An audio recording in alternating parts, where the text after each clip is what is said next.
Hey everyone, it's Lexie. So in today's video, I'll be doing a spoiler-free review of the Book of Lost Names by Kristin Harmel.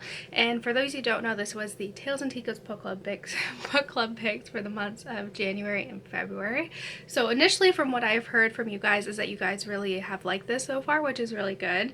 But a kind of general synopsis is that we follow a girl named Eva, who is a Jewish girl growing up in Paris, kind of at the start of World War II, and we follow her journey as she becomes a forager, and she ends up working on creating identities for children to cross over into neutral Switzerland, and she feels that this is erasing the history of these kids, and so she records the names of these kids with their true identities in what she calls a book of lost names, so that someone will, if they're too young to remember who they are, at least it's recorded somewhere. So we flash forward 60 years after the war, and Eva is working in the library and she sees the Book of Lost Names printed in a newspaper, and it kind of goes off from there. So initially I found this premise to be super interesting. I haven't really read a World War II book that centers around forging papers, and just I think one of the highlights of this was that I learned so much about kind of the art of forging and just all the techniques that people had back in the day to make papers look authentic.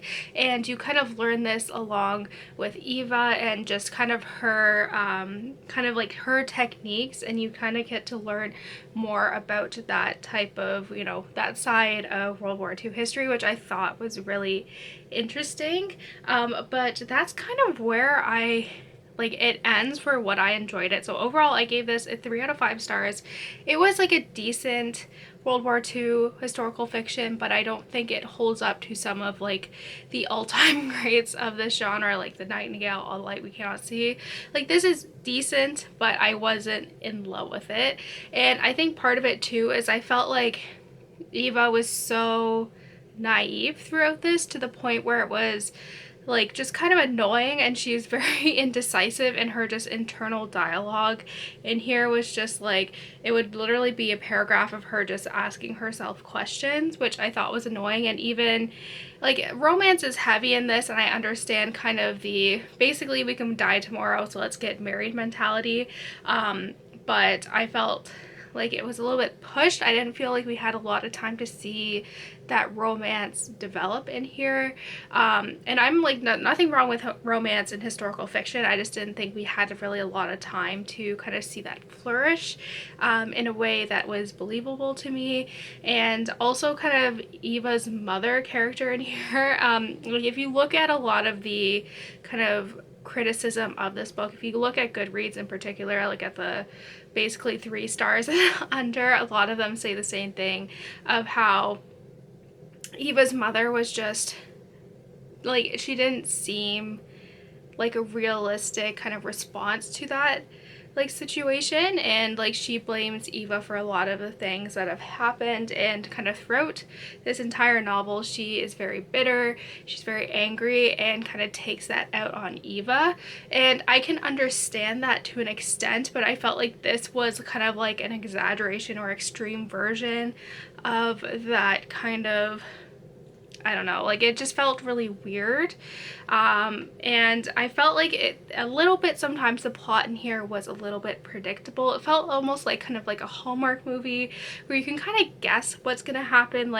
Basically the big end reveal at the end of the present day storyline, I could kind of guess because the author goes out of her way to mention that this character is dead several times. And so I felt it was very obvious kind of what she was hinting at kind of throughout the story, and I felt the stakes weren't as high. I don't know, there's something about when I read especially historical fiction centered around World War II, I find myself very drawn to these, you know, fictional characters, but their experience represents something similar that, you know, thousands upon thousands of people will experience. So I think there needs to be that emotional connection. You may not necessarily like the characters, but you need to be emotionally invested in the story, and I felt like that wasn't the case for this.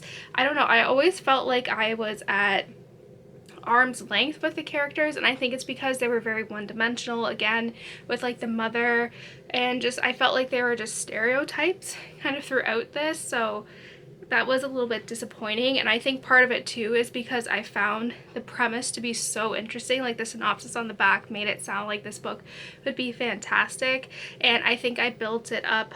Sorry, my mom's calling me.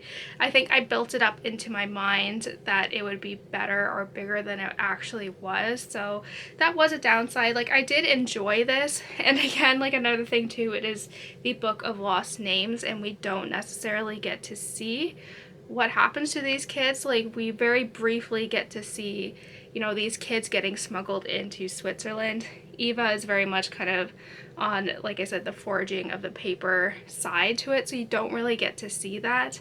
And I wish we got kind of a more after the fact type of, you know, what happens to these kids who go off into, you know, these new families under new identities and are too young to remember.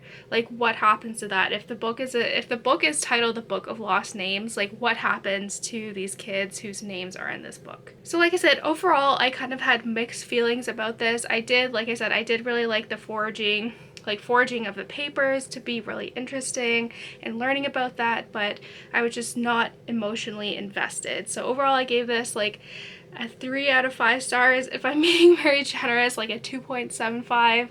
Like, it's good, but I felt like I was just disappointed and kind of wanted more from this story because I felt like it had so much potential. So that's it, guys. Thank you guys so much for watching. I hope you guys enjoyed this video. Let me know in the comments below what you thought about this book and all your kind of thoughts and opinions on it, if you agree or disagree with what I said. But yeah, thank you guys so much for watching. Don't forget to give this video a thumbs up, and I will see you guys next time. Bye, guys.